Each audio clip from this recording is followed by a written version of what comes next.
Kesian kan dekat staff tu kan. Dia dah lah mengeluarkan wangnya dahulu kepada company. Claim tak dapat dikeluarkan dan diluluskan because of the helai kertas. Assalamualaikum and hi semua. So, saya Syafi Tarizi binti Syafi Zalsyah, pemilik dan CEO kepada Bahis Desi International Senang Berhad. Kami menyediakan kegembiraan melalui pakaian tradisional Kebanggaan Raya Malaysia iaitu kebaya, dan Alhamdulillah kami telah bermula sejak tahun 2018.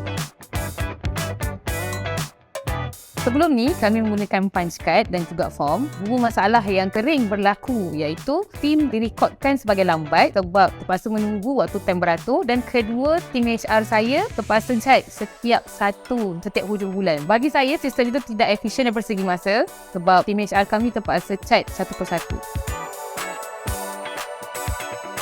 Masyarakat ada smart attendance, tim saya hanya perlu selfie dan masa dan lokasi telah pun direkodkan. Dengan itu, tim HR pun tidak perlu lagi check satu persatu lagi punch card mereka yang sebelum ni lah. Jadi memudahkan tim HR dan juga tim saya sendiri.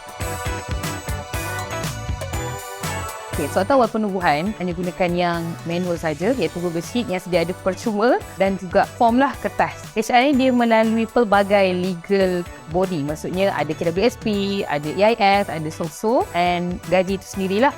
Jadi bila kita nak hujung bulan je, tim HR kita dah jadi macam dah ada pelbagai file dekat depan dia untuk nak integratekan, untuk nak bayar gaji saja. Jadi bagi saya itu tak efisien, dan pastinya bila kita gunakan manusia, human error berlaku. Almost every month berlaku kejadian ini.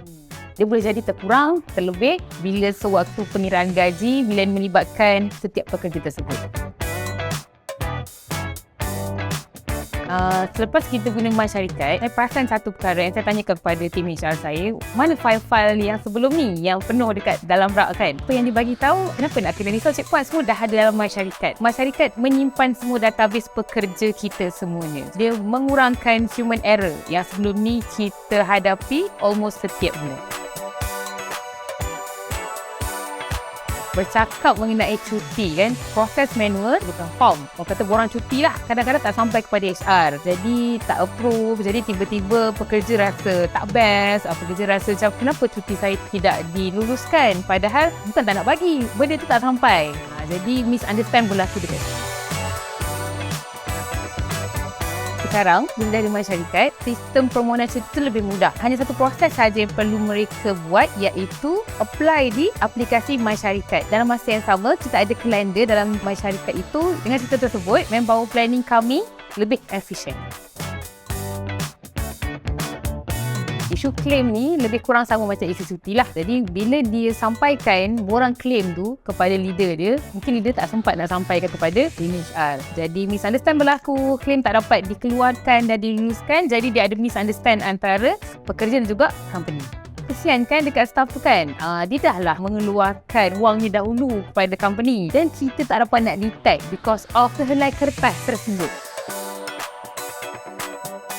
Bila adanya masyarakat, claim dapat dilakukan dengan lebih mudah. Tim semua perlu snap gambar and then terus hantar melalui masyarakat. Jadi, ia memudahkan tim finance kami hanya untuk memproses dan meluluskan transaksi tersebut. Proses dan lulus.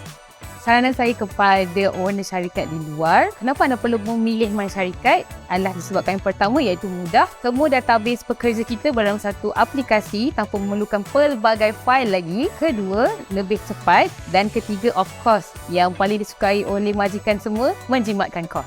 Impact yang dikongsikan sendiri oleh HR manager saya, dia sendiri boleh mengurangkan kerja-kerja teknikal dan hanya fokus kepada strategic planning sahaja. Jadi, guna masyarakat sekarang.